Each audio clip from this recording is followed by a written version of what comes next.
Every workday finds you at the wheel of your vehicle. Your mind is most likely on your schedule. You want to finish your route on time. When you get behind schedule, you may even look for ways to beat the clock while you're on the road. Safe driving? Of course you're a safe driver, and you take it for granted that other drivers will be safe drivers too. You may be wondering, why do I have to sit through safe driver training? Or thinking, I've heard all this before. Yes, you may have heard this before, but all of us could use a refresher course at some time. We hope the defensive driving tips in this refresher course will help you fine-tune your driving skills.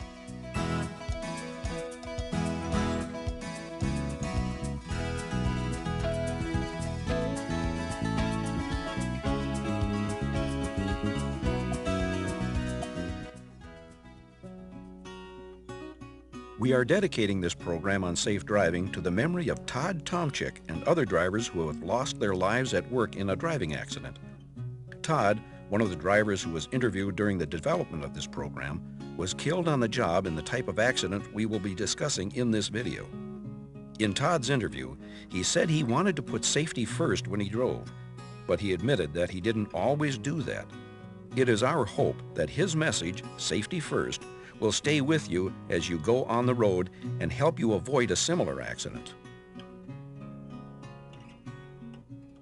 Your most important goal every day should be to put safety first. That's why the National Automatic Merchandising Association has developed this program on safe driving specifically for vending route drivers and other company personnel who drive as part of their job. In this video, we'll look at what you can do to prepare yourself and your vehicle for safe driving.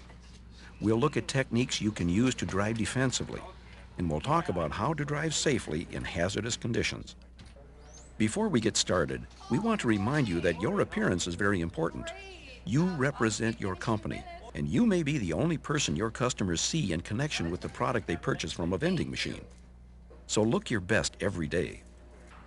Your cab also needs to be clean and organized. A well-organized cab is safer than a messy cab, and it reflects your professionalism.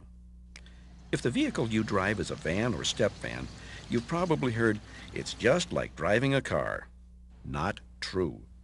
Because of their size and design, these vehicles drive differently and handle differently than a passenger car, as we'll point out throughout the video.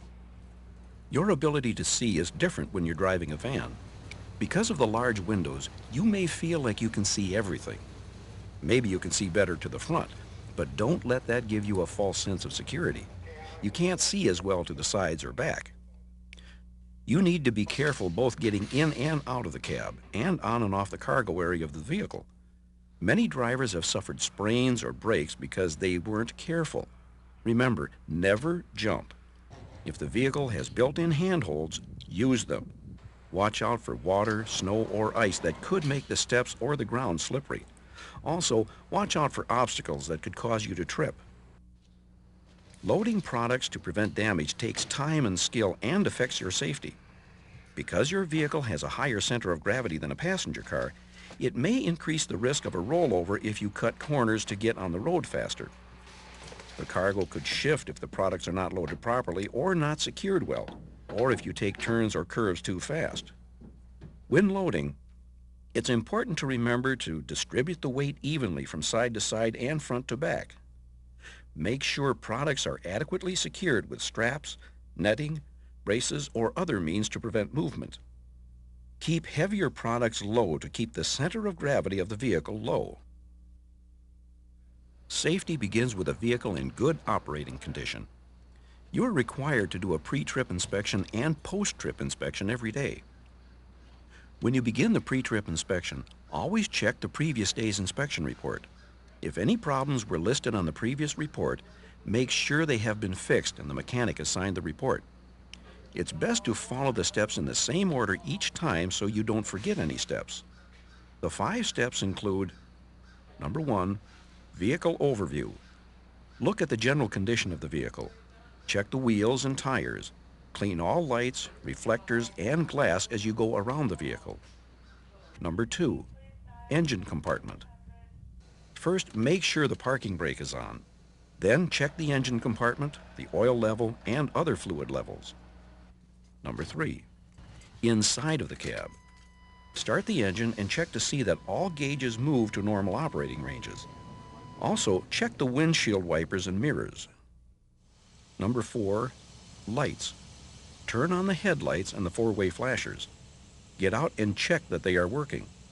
Turn off the headlights and flashers and turn on the right turn signals. After checking the front and back, check the left turn signals, front and back. Number 5, brake system. Test the brake system. If there is someone available, ask him or her to assist you by walking in back to make sure the brake lights are working, or if possible, use your mirrors to check your brake lights. State and federal laws prohibit the operation of unsafe vehicles, so do not drive an unsafe vehicle. If you find anything wrong with the vehicle during the inspection, follow your company's procedure to get it fixed right away before you operate the vehicle. If everything is all right, sign the report and keep it in your truck for the post-trip inspection. When you're finished with your route, do a post-trip inspection. On the report, list any problems or unusual noises that may have come up during the day, as well as any problems you find during the inspection. When you finish the inspection, sign the report. If there were no problems, leave the report on the truck so that it will be there for the driver the next day. This applies even if you drive the same vehicle every day. If problems were detected, turn the report in so the vehicle can be fixed. After completing the work, the mechanic must sign the report and leave it on the truck. The next day, as part of the pre-trip inspection, you will need to verify that any problems reported the previous day have been fixed. By doing this inspection, you will be able to identify problems that simply need routine maintenance. By taking care of problems early, you will avoid the unnecessary delays, frustrations, and hazardous situations that may cause major problems on the road. A sample 5-step vehicle inspection report is in the driver handbook that comes with this video. There's never a reason for not wearing your seatbelt. Buckle up, always. Now that you have verified that the vehicle is safe, your cargo is properly loaded and secured, and your seatbelt is on, are you ready to go on the road? Not yet. You need to make sure that you are ready and able to give your full attention to your driving. Do not drive if anything impairs your ability to be alert. You are responsible to make sure that you do not put yourself or others at risk. Failure to see or anticipate hazards is a major cause of accidents. There are many warnings that potential hazards exist. It's up to you to recognize them before they turn into accidents. As a defensive driver, you must do everything you can to prevent an accident. You are responsible for maintaining control of your vehicle under every type of driving condition that may come up. This means you must always be alert for potential hazards.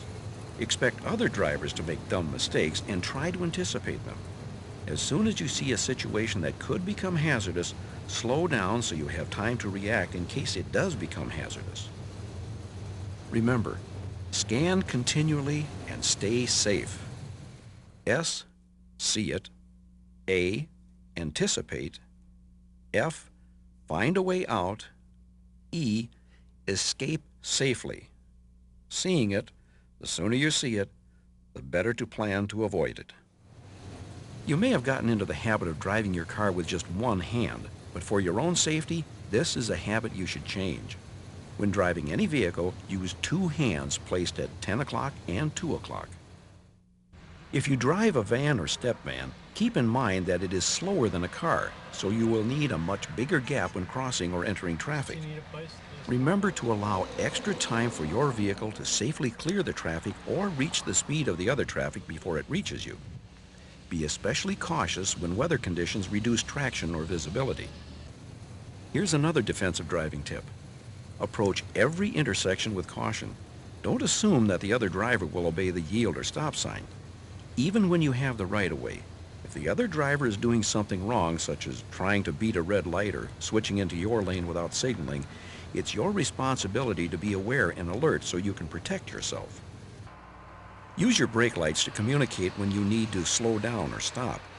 When you see a situation ahead that might require you to slow down, tap your brakes. Remember, the size of your vehicle may prevent vehicles behind you from seeing what's in front of you. Your brake lights could be the only warning they have of a possible hazardous situation ahead. Use your turn signals every time you plan to turn, change lanes, pass, merge, parallel park, or pull into traffic. Signal well in advance of your move to give others enough time to react to your signal. Be sure your signal is canceled when your turn is complete. Even though you give the proper signal well ahead of your turn, this does not guarantee your safety. As a defensive driver, you should know that the other driver may not be paying attention. It's your responsibility to check behind to make sure the other driver is aware of your signal. Here's another defensive driving tip. Many careless drivers don't signal their intentions to turn or do so at the last moment.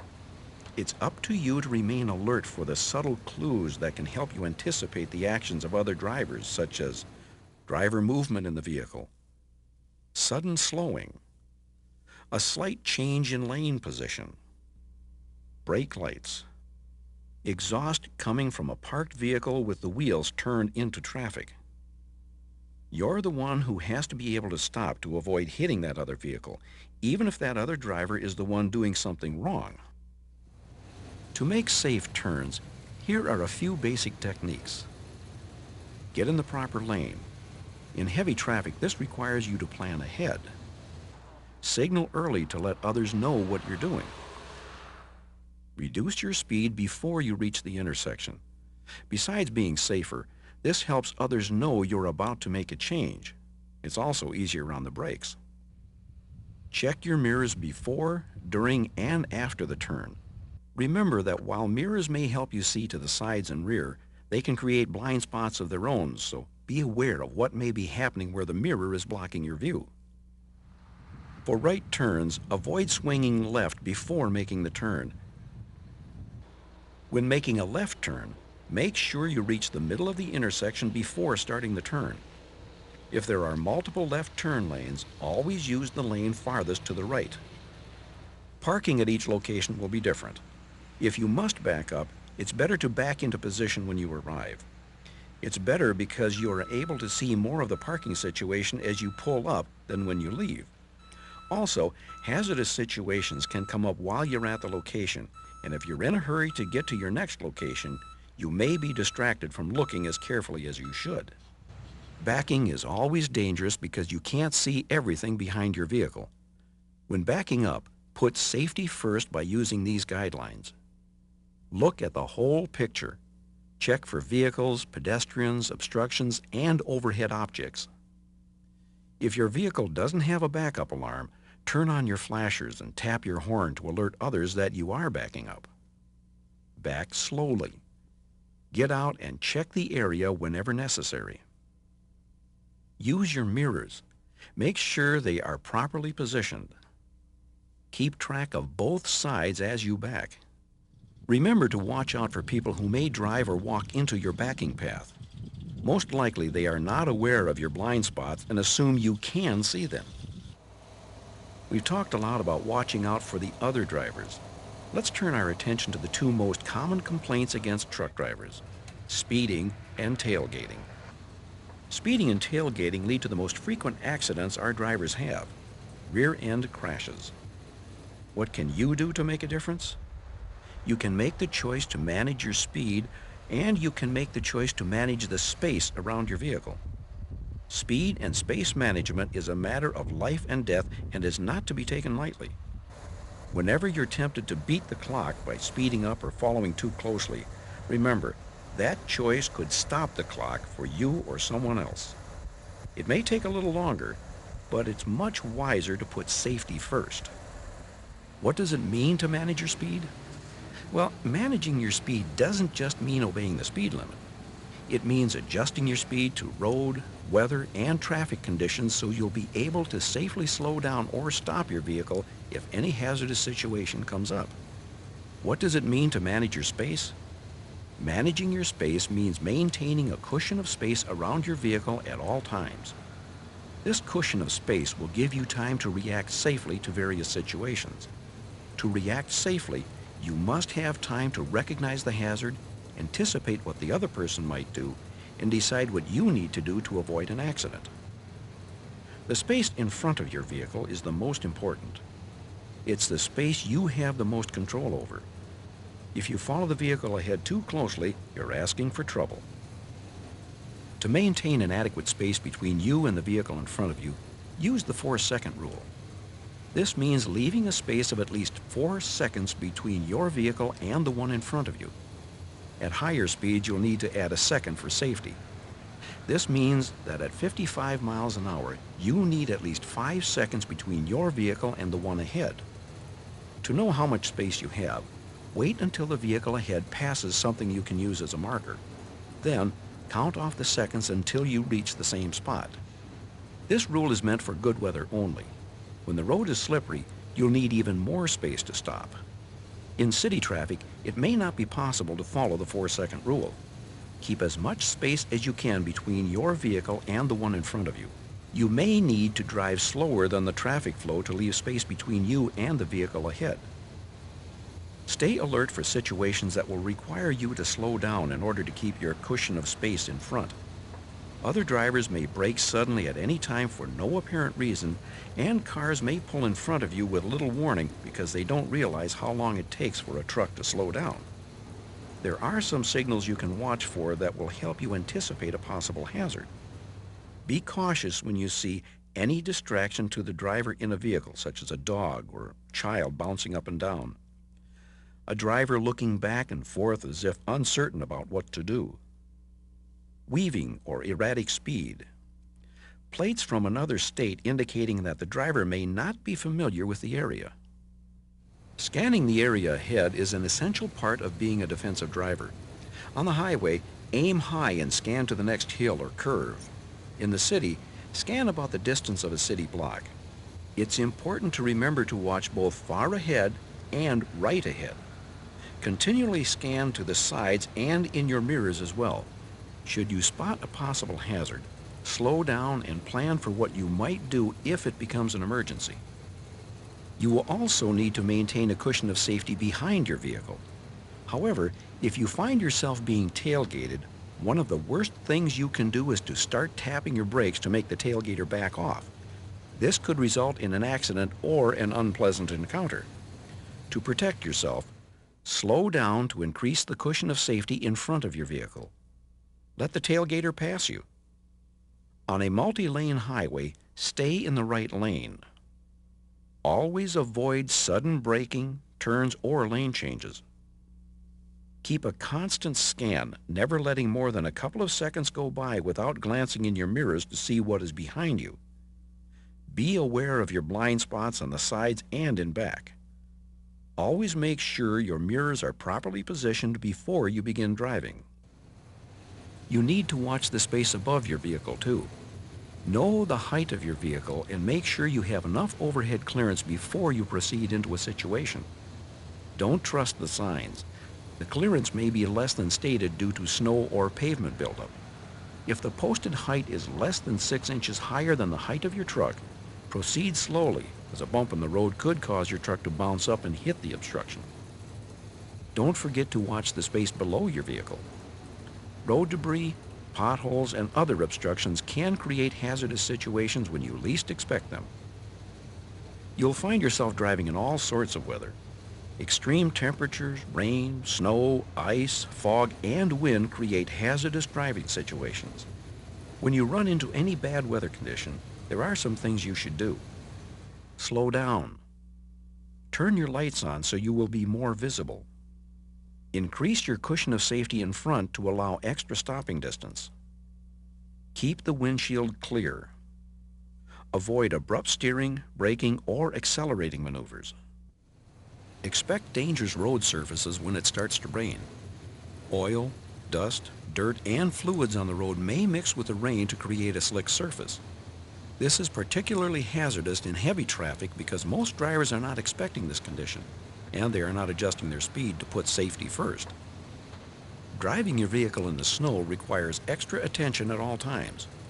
Be sure to clear the snow and ice off your windshield and all lights before you start driving. Different types of snow can reduce traction considerably, but the biggest threat to traction in winter is ice. Remember to be cautious on bridges and overpasses. Freezing air cools bridges from the top and the bottom, causing ice to form more quickly on these road surfaces. In snow and ice, turn corners slowly without accelerating or braking. If you start to skid, stay off the brakes and ease off the gas pedal. Steer into the skid to recover and bring the vehicle back under control. Don't panic and hit the brakes. Locked wheels offer no control over the vehicle. In high winds, the side of a larger vehicle can act like a sail, making it difficult for you to stay properly positioned in your lane. Be especially cautious on overpasses or any time you emerge into the open from a protected area. A hazardous wind can also be created by larger vehicles passing. In high winds, expect that your vehicle will be affected. Keep both hands on the wheel and avoid driving alongside others. Sometimes, despite your efforts to drive defensively, you may find yourself in a situation requiring emergency action. You may have to steer or brake quickly to avoid an accident. This is where the space cushion you've maintained around your vehicle will pay off. If you're tailgating, you'll have no time or space to carry out these maneuvers. You will have no time for anything but crashing. Your best chance of avoiding a crash is to find an escape route. You can turn faster than you can stop. If you've been scanning, you will already know the traffic conditions around you and will be able to make a wise split-second decision on the safest escape route. Your best choice will almost always be steering to the right. If distance permits, brake to reduce your speed before turning. Never brake during an emergency turn, as this could lock the wheels and cause you to lose control completely. If your truck does not have anti-lock brakes, there are two braking techniques you can use to help prevent skids: controlled braking and stab braking. To use controlled braking, maintain steady pressure on the brakes, applying them to just before the point of lockup, release, then apply again, and repeat. If the wheels lock, or you must steer, release the brakes, then apply them again as soon as you can. To use stab braking, hit the brakes hard.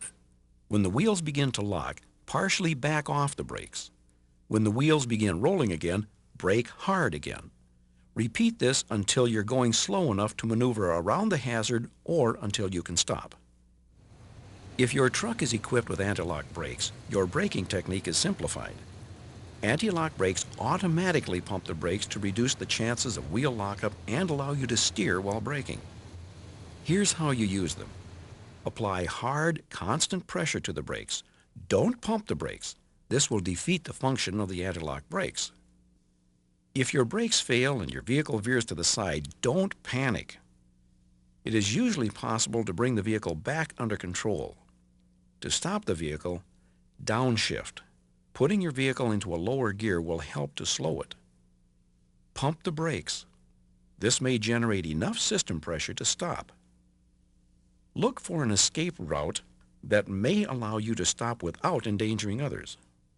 If all else fails, you could use your parking brake, but be aware that this could be a sudden, violent stop with its own set of dangers, and you'd better have your seatbelt on. A loud bang and sudden changes in handling your vehicle may indicate that you've had a blowout.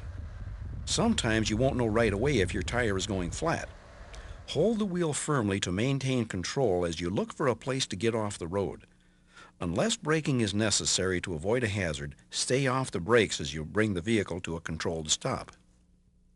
Whether you are involved in, come upon, or witness an accident, you should always stop. Offer assistance in any way that you can.